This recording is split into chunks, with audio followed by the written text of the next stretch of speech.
School, college, university এগুলো গড়ে উঠেছে এখন এক একটি প্রেমের কারখানা রূপে।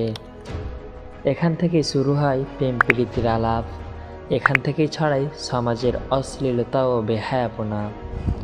আচ্ছা জানেন, আমরা যখন ছোট ছিলাম তখন বাবা মারা আমাদেরকে মেরে ধরে স্কুলে পাঠাতো। কেন জানেন? আমাদেরকে সঠিক শিক্ষায় শিক্ষিত করে গড়ে তুলতে।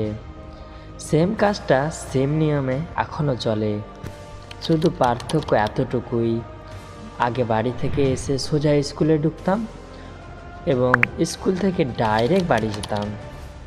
কিন্তু এখন কী হয় জানেন? স্কুলে ঢোকার আগে প্রেমিকের সাথে দেখা সাক্ষাৎ, স্কুল শেষে বাড়ি যাওয়ার সময় প্রেমিকের সাথে বিদায়ের সাক্ষাৎ। এখন হয় ক্লাস করার নামে প্রেমিকের সাথে হাত ধরে ঘুরে বেড়ানো।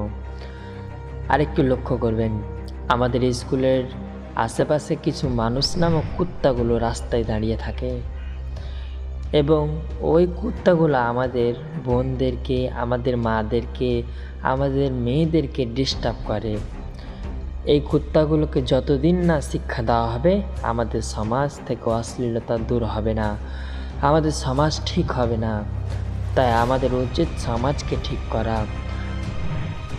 আর প্রশাসনের কাছে আমাদের সকলের পক্ষ থেকে দাবি থাকবে, তারা প্রতিটি স্কুলে যেন নিরাপত্তা বাহিনী বাড়িয়ে দেয় এবং আমাদের স্যারদের প্রতি অনুরোধ থাকবে, তারা যেন স্কুলের মধ্যে কঠিন নিয়ম চালু করে।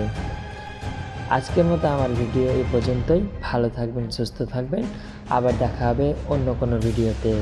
আল্লাহ হাফিজ।